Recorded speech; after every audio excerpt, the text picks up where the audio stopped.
Hey guys, what's going on? Today I want to bring to your attention the Crazy Dog Pass. The Crazy Dog Pass is also known as the Cross Pant Grip Pass. As you can see right here, it was being used on Paulo Miao, who has one of the best guards in the world, and it was famously passed by Alex Sodre, who used this Crazy Dog passing style. So here you go. When you're passing the guard, I'll be throwing around the words like inside space a lot, so I just want to coin the term what is inside space. And basically everything between Cade's elbow and knee would be the inside space. Okay? So a lot of times what I do is I imagine that from his hips to his knees are like arrows. So the really good guard players, they're going to close their inside space by bringing their knees to their chest, and now it's limiting the amount of space that I have to be able to pass the guard. So a lot of times when I think about the arrow move, it's getting past the guard is getting to an angle where I see between the inside space and I mold my body to that. And then other times when I'm passing the guard, if he's using his elbows to his knee connection to protect his inside space, then it's about pulling his knee and his elbow apart from each other to open up the inside space, and then put my body inside so that then I can complete the pass. So the pass of the day will be starting from the reverse de la Hiva. This is a pretty common position in the no-gi especially.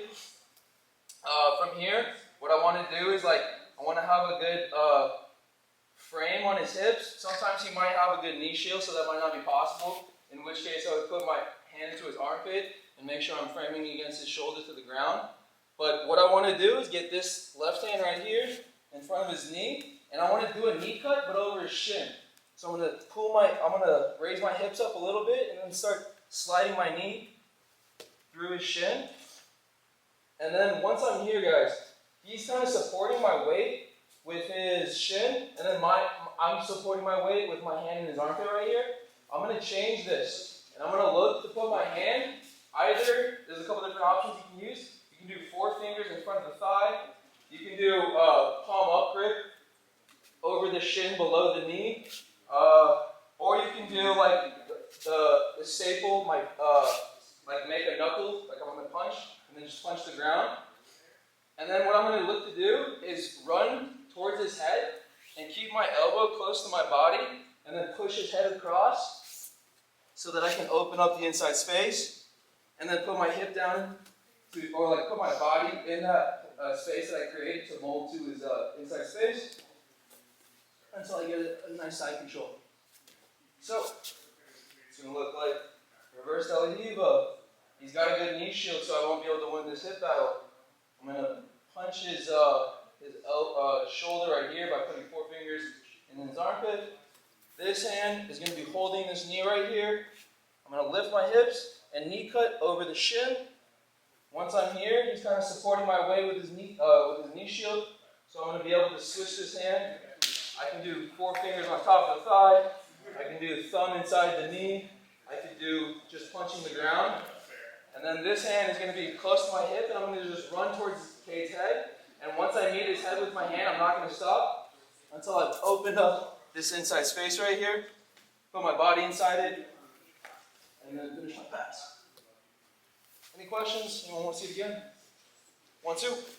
Once we pass the guard and we're inside the inside space, the next battle here is that, especially in the no-gi, it's really hard to finish passes, because what I have to do is get cleared, unable to turn towards or away from me. So a lot of times what you're really going to want is double underhooks, so that she can't put her shoulders towards the mat in any type of way. If she starts turning towards me and I have something underneath her elbow and pressure down on her shoulder, it's going to be really hard for her. And vice versa, if she wants to turn away from me and I have this type of a hold on her, it's going to be really hard for her to turn away from me too. So the problem with no-gi a lot of times is that getting some sort of contraption where you're going to be able to control her from turning, it isn't as likely, because in the gi you have a sleeve. So as soon as I get any type of grip, I can just start pulling up on it and stop her from being able to turn away, or at least knowing which way she's going to turn, because I have a good control on this. So I know she can't go this way. She's going to have to turn that way, and that's when I start taking the back. But in the no-gi, when I finish a pass, so I'll start with the pass of the day.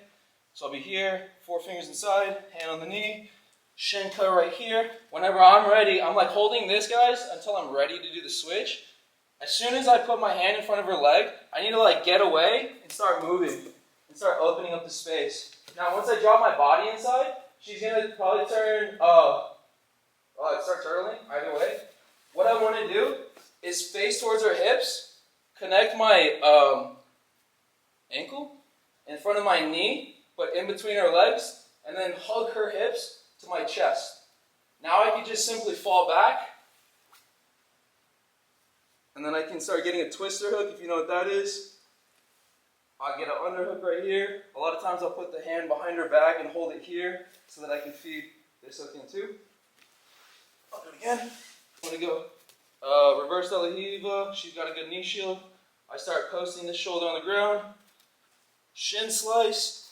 When I'm here, I'm basing out on her shoulder right now, and like it's like a stable position because I have this shoulder, but once I let this go, guys, I have to immediately start being ready to be mobile. Once I open up this inside space, just put my body inside, and then instead of like worrying about getting underneath her elbows, I'm just gonna let her turn either way. Once she does, I want my knee in the middle, but in this inside space, I get a grip, a gable grip over the hips, so I can hug my chest to her hips, and then I get this ankle and I attach it to my knee. Now I just start falling back, and then whatever back take you guys know from here. It should be kind of intuitive. If you have trouble, I'll be coming around. Anyone want to see it again or have questions? Cool, 1, 2.